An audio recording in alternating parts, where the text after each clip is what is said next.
Hello, Gene Schwimmer here. Welcome back to In Case You Missed It. And what I do here is, as often as I can, hopefully every day, I take a look at something that happened during the day, something that you may have missed because you're so busy with your day that you haven't paid attention, so I pay attention for you, and I fill you in case you missed it. Plus, I also offer comments, and you definitely would have missed those because I haven't made them yet, so I'm going to make some comments. And actually today, it's going to be pretty much all comment and advice.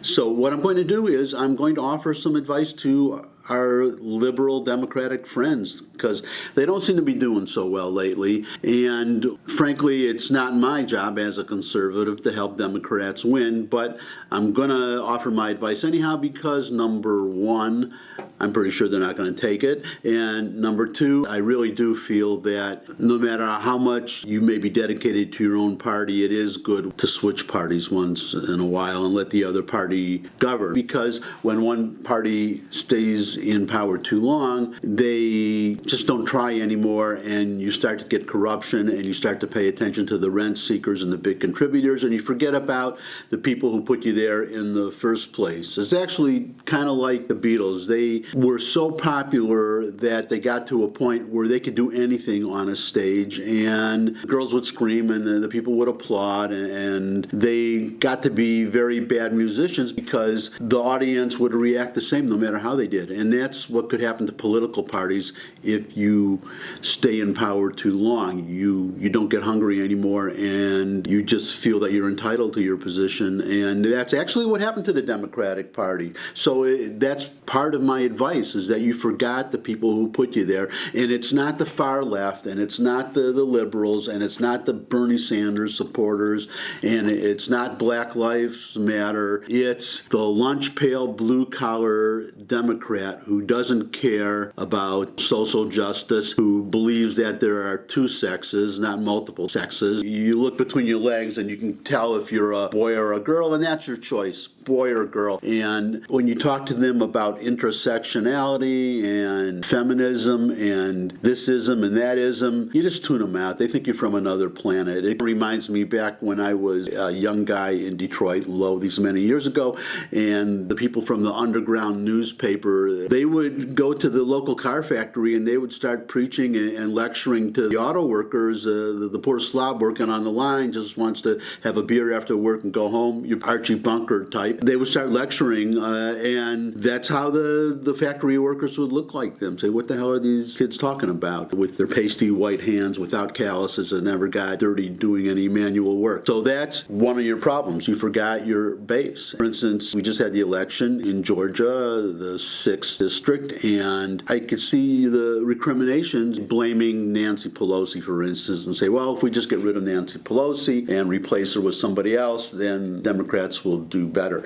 And that is wrong. If you replace Nancy Pelosi with a conservative Democrat, and there aren't any more that I know of, yeah, then that would help. But if you just replace her with a younger liberal, that's not going to help you because it's the ideas. Your problem is not coming up with a better way to sell your views on abortion and immigration and health care and taxes and guns, can't forget guns, and global warming, can't forget global warming. You have to change your views on those subjects. And did I mention Israel? That's another one. That is your problem. It's your basic positions. And if you don't change them, if you just maintain those, you can sell them any way you want. You can take 7,000 contributors from Hollywood to send money into the Georgia 6th district, and you're just wasting your money. Instead of spending all these tens of millions of dollars to flip Republican seats, which doesn't seem to be doing so well for you, my advice would be to focus on keeping the seats that you have, especially in the Senate, because you're at risk.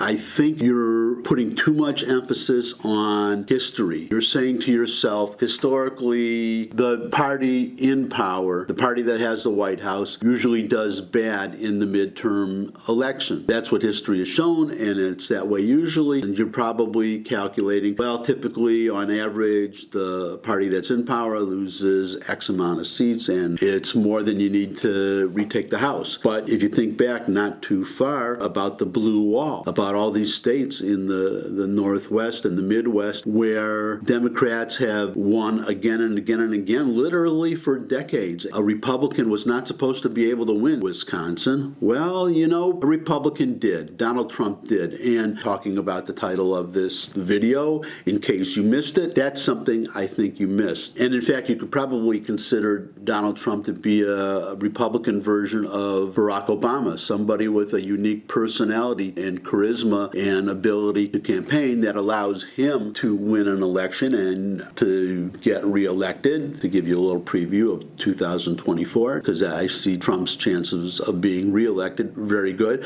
Having a certain personality that applies to them but does not transfer to the rest of the party. And that could be happening again. Trump could just be different, and all your expectations of what is going to happen in 2018 because of what has historically happened, you could be disappointed. So that's another piece of advice. My next piece of advice, now a lot of you watching this right now, I suspect, and I'm sorry to say, I guess you can see I'm not exactly a spring chicken, but a lot of you were very young, well below voting age, and perhaps not even born when George McGovern was running for president and Eugene McCarthy and these very, very liberal candidates who lost again and again and again. And Jimmy Carter won, but he was a centrist when he governed. The liberals could not win, and that made them unelectable for a long time. What changed that was Bill Clinton. Bill Clinton and Joe Lieberman and the Democratic Leadership Council. They frankly came out and said the Democratic Party is too far to the left. We have to move to the center. And they did that. And they campaigned that way, and that's what got them back into power. And the key moment was, for those of us who were around then, the quote-unquote Sister Souljah moment. Sister Souljah was a rapper, and she made some very racist comments during the 1992 presidential campaign. She said that black people are killing black people, they ought to take some time out and go kill white people. She literally said that, and the people watched to see what the Democratic Party would say about that. And Bill Clinton got up in front of the Rainbow Coalition, Jesse Jackson's organization, and just lambasted her. He called her out, condemned her for what she said, that it was not acceptable in the Democratic Party, it was not acceptable anywhere.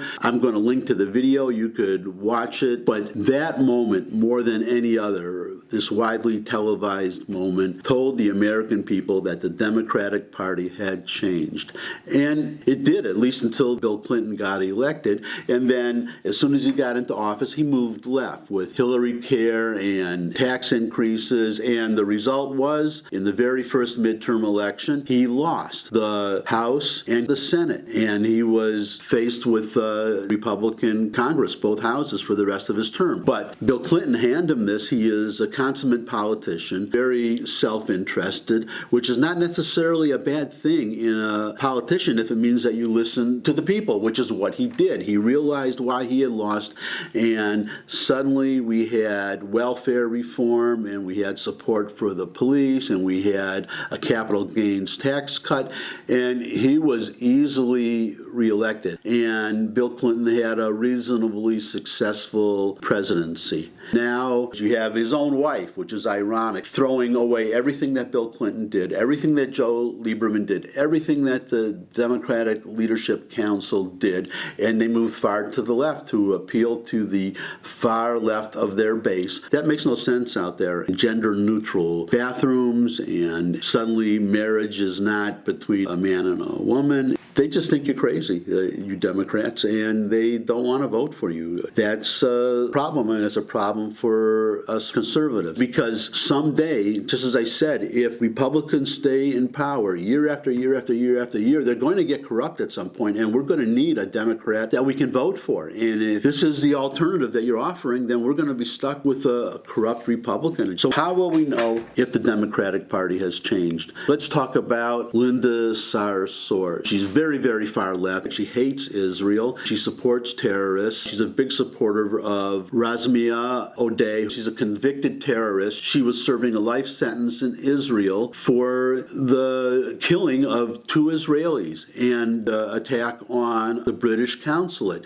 She had served 10 years of her sentence, and then, as often happens in Israel, Arabs kidnapped some Israelis, and as a prisoner exchange, she was released. After she was released, she emigrated to the United States on false pretenses, in other words, not mentioning her terrorist past.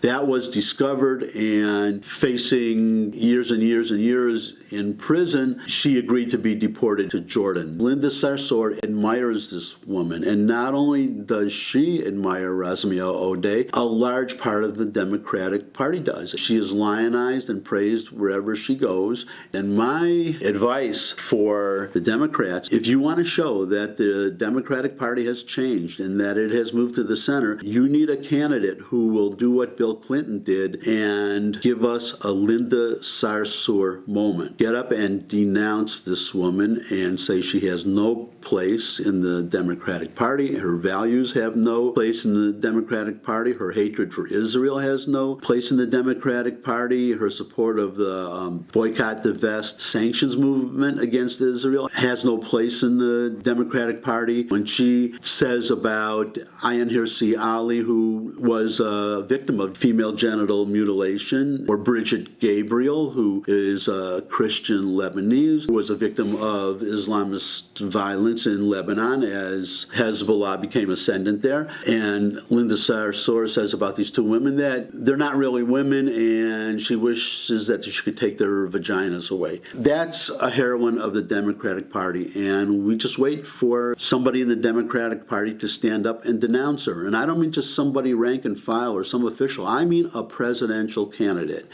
I don't expect that to happen soon. I don't expect it to happen at all. And that's my message after all my advice to Democrats, and especially Jewish Democrats, that this is your party now. And be proud you're part of this party. And if not, you might want to think about doing what I did many, many, many, many years ago when I left the Democratic Party. That's my advice, and that's the video for today. I'm heading out, and I'll see you all again soon with more advice and more comments and more news in case you missed it.